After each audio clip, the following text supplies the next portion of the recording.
Hi everyone, it's lovely to see you. I'm Lorna and we're reading Amelia Fang and the Bookworm Gang by Laura Ellen Anderson, and this is chapter 7, A Dash of Death. Percival sniffed the edge of Amelia's notebook. It smells like a story just waiting to happen, he said. How exciting. I wonder what it tastes like.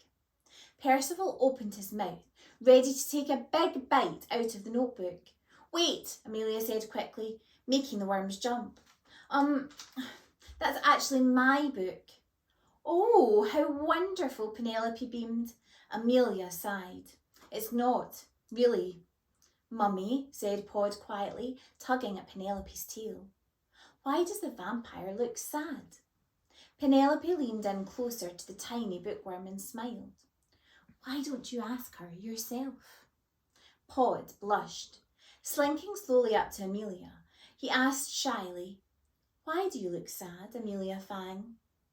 Amelia decided to tell the truth. Well, I'm meant to be writing a story, she began. Is it tragic? Asked Prue with excitement.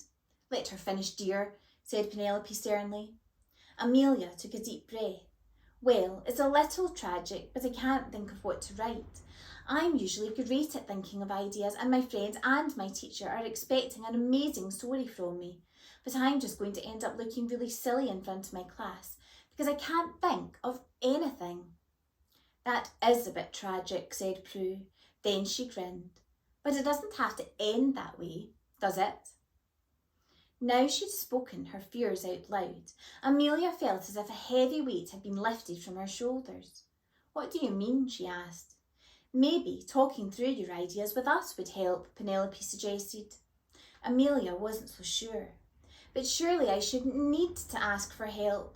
Pish posh, Percival blustered. Everyone needs help sometimes, and it's not like we're writing it for you. He lowered his glasses with his tail and raised an eyebrow. We can't write anyway. We can't even read, Poppy added. You're not meant to tell anyone that, snapped Prue. Okay, girls, calm down, urged their mother. You can't read, Amelia asked curiously. Percival smiled. It's not so bad, he said. That's why we eat the books, to get a taste for the story instead. I see, Amelia said, as it all began to make sense. You know, other creatures wouldn't be so scared of you if they knew that's why you ate the books. Pod looked at Amelia with big sad eyes. We're too embarrassed. Penelope gave Pod a hug with her tail. Pod's right. We're too embarrassed to tell anyone that we can't read. Like you and your story, we're worried about what others might think of us. But it turns out they're too scared to talk to us anyway, so we're in a bit of a pickle. A brilliant idea suddenly came to Amelia. Well, how would you like to learn to read? She asked. I could help you. Then you wouldn't need to eat the books anymore. The bookworms looked at each other with shocked expressions. Amelia really hoped she hadn't offended them. Why, that's, Percival began. A wondrous idea, finished Penelope. Amelia laughed as Poppy spun on the spot with excitement and Pod did a roly-poly straight into a bookshelf. And I'll tell everyone how lovely you really are, she added. Penelope's eyes welled up. You'd do that for us? Of course, Amelia exclaimed. The kingdom needs to know that you're as friendly and welcoming as any other vampire, yeti or unicorn. I love unicorns, sang Poppy, and I really like comics about unicorns and toads.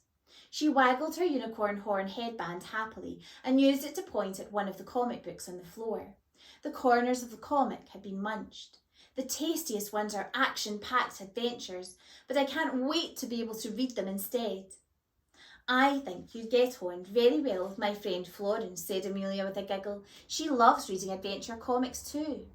Prue picked up a small black book with her tail. She took a long sniff along the length of the book's spine. Romance and tragedy, she said dramatically in a deep, sad voice. That's what makes a book taste good. Add some disaster and a dash of death, and you're in for the most delicious story ever. Amelia threw her arms up in the air.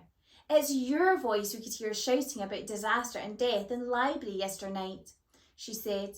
My friend Tangine loves those kind of books too. Amelia really loved talking to the bookworms, but then all the chatting stopped as a loud scream echoed through the loose limbs library. Join me for chapter 8.